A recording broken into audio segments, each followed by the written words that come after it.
What is going on, everybody? Welcome back to Red Seat Radio. My name is Corbin, and regardless of what your outlook is on this 2023 offseason, positive, negative, or somewhere in between, there's one thing that everyone can agree on, and that is that the young talent coming up this year and really putting on a display this year is going to be a ton of fun to watch in 2023 for this Red Sox team. In fact, we've already made a video about Tristan Casas, one of the young rookie talents on this Red Sox team, and why I think he has the potential to be the next great Red Sox superstar. But what about the pitching side of things? Because taking a look at the last couple of years with this Red Sox rotation, it's honestly been a little bit since we've had a legitimate true ace of this Red Sox team. Chris Sale, when he was healthy, is obviously an ace potential type pitcher. For a while, Eovaldi was holding that mantle, but who's next? Who is the next ace of the Boston Red Sox? And I firmly believe that one of the young talented pitchers in our organization that we are going to see in 2023 has the potential to be that guy. So what we're going to do in today's video is we're going to break down why I think that. Statistically, what makes this player so good and what makes him poised to be the next ace of this team,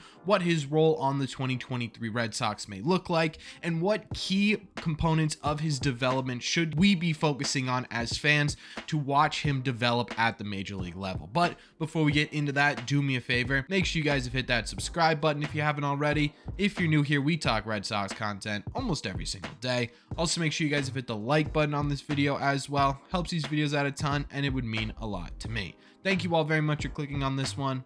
Let's get into it.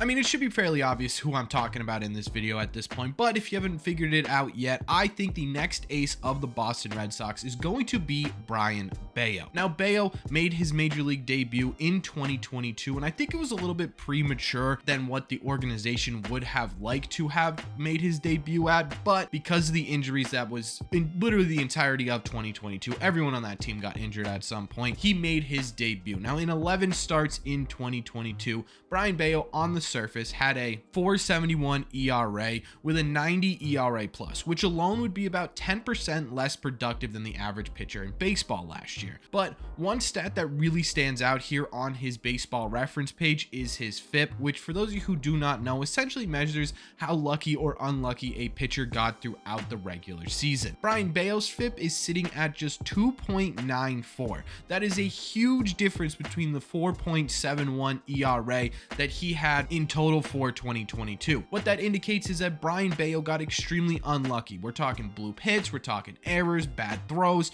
all that sort of stuff wrapped up into one.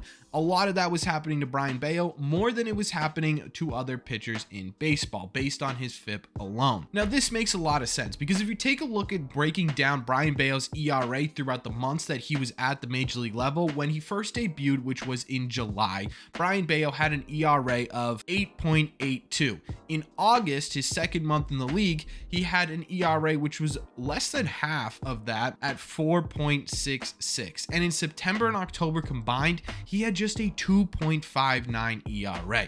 In that same time, his walks and hits per inning pitched whip, for those of you who do not know, went from 2.265 in July to 1.532 in the couple last months of the year. All of this to say is that the surface level statistics for Brayan Bello don't tell the entire story. If you take a look at just the baseline of what Brayan Bello did in 2022, you'd probably think to yourself, hey, he was about 10% less productive than the average pitcher in baseball. There's time for him to improve, but this wasn't exactly a great year for Brayan Bello as a whole. But again, if you break it down by months, one of the most important things to see is that he improved every single month he was in the majors. Brayan Bello struggled for sure when he first got up to the major league level, but the fact that he was able to make adjustments and make adjustments extremely quickly, I'm talking a month-to-month basis, is a very big factor into why I think he could be the next ace of this Red Sox team. For him to be able to do this at all, not even to mention doing this in your rookie year, shows that you A, understand the game, understand what you are doing wrong, and B, have the ability to understand that you are not perfect and that you need to fix some things. And those are two things that are extremely important to progressing to an ace type level pitcher. Now let's dive into what makes Brayan Bello tick on the mound and why that makes him such a dangerous pitcher going forward.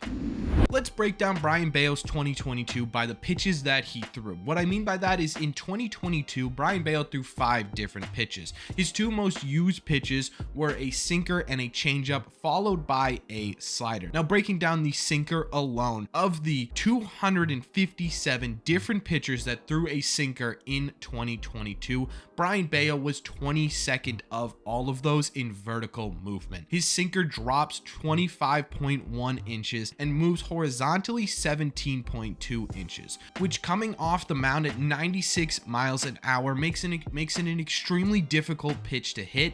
And if you do hit, it makes it even more difficult to be able to make hard contact with. His sinker is one of the best sinkers in baseball according to movement, and that's only just 3-4 months in Major League Baseball. Imagine what he can do as he develops and grows stronger at the Major League level. His sinker is already one of the most deadly in baseball. There is a legitimate possibility he has a top 10, top 5 sinker in Major League Baseball by the end of 2023. Moving on here, looking at his changeup is also one of the most filthy changeups in the game. Now, maybe not based strictly on horizontal and vertical movement, because his changeup drops about 30.4 inches, which is right a little bit below the average in terms of drop for a changeup, and moves horizontally 16.7 inches. That is well above the average as well. So his changeup has a ton of movement on it too. Not to mention, he was working with Pedro Martinez this offseason, and Pedro Martinez, as we all know, had one of, if not the best changeup in baseball history. Picking the brain of that guy when you already have a really great feel for a changeup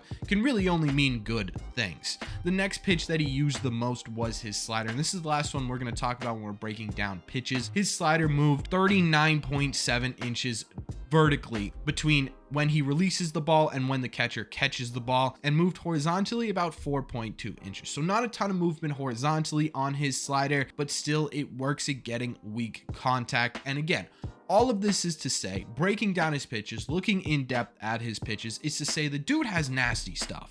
His stuff alone makes me really excited to see what he can do and develop at the Major League level. But the fact, again, that he is so highly ranked already with his sinker, the fact that he has a changeup that has an above average whiff rate in Major League Baseball, those two pitches combined by themselves are a really deadly combination, and something to get really excited about with Brayan Bello. And breaking it down on a little bit more of a broader scale here, even though Brayan Bello did struggle in the beginning of his Major League career at the Major League level, Brayan Bello still was able to put together a really good baseball savant page towards the end of the year with more positive than negatives. Taking a look at his page here, you could see that he has positives in barrel percentage, where he's in the 80th percentile. He's in the 73rd percentile for slugging. He is in the 89th percentile in fastball, meaning that only 11% of Major League Baseball pitchers had a faster fastball / sinker than Brayan Bello did in 2022. He was also 58th percentile in chase rate in 2022.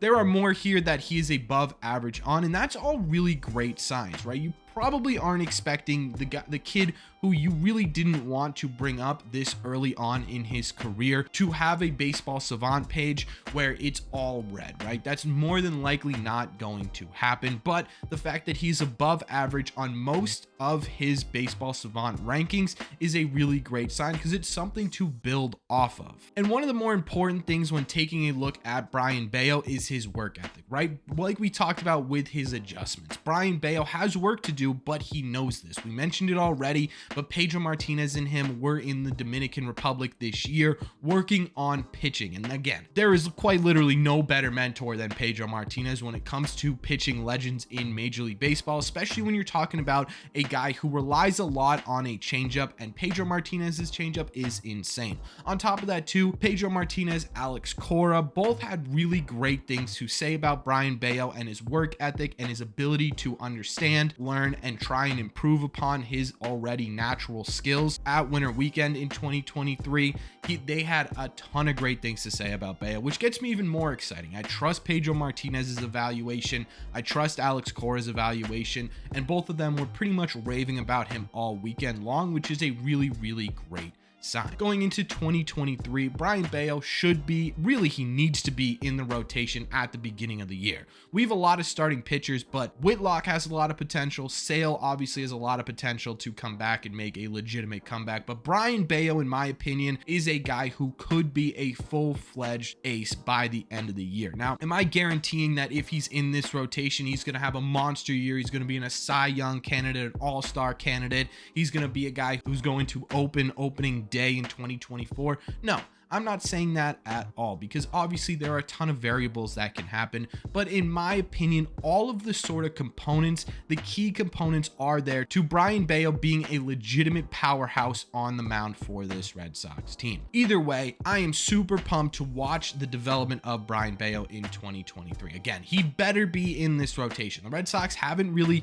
confirmed anyone not being in the rotation so far, and we have like 7 different rotational guys that you could put in there, so it's going to be interesting to see how they structure it. But as long as Brayan Bello's in there, which I really think he will be / should be, it's going to be a fun rotation to watch, and I am truly excited to see what Brayan Bello can do in the future. And that is why I made this video proclaiming Brayan Bello way too early to be the next ace of the Boston Red Sox. But let me know in the comment section down below, what do you think of Brayan Bello? Do you agree with me? Do you think there is that ace level projection there in Brayan Bello with his talent, with his development? Do you think I'm overshooting a little bit? Do you think that, hey, whoa, pump the brakes a little bit, we need to wait and see what this kid can do a little bit more before we start proclaiming that he could be the ace of this team? Do you not like Brayan Bello? Let me know all your thoughts on Brayan Bello and his development in 2023 in the comment section down below. As always, if you made it to the end of this video, do me a favor, make sure you guys have hit that subscribe button if you haven't already. If you're new here, we talk Red Sox content almost every single day. Also, make sure you guys have hit the like button on this video as well, as it helps these videos out a ton and it would mean a lot to me. Thank you all very much for clicking on this one, and I will see you in the Red Seat.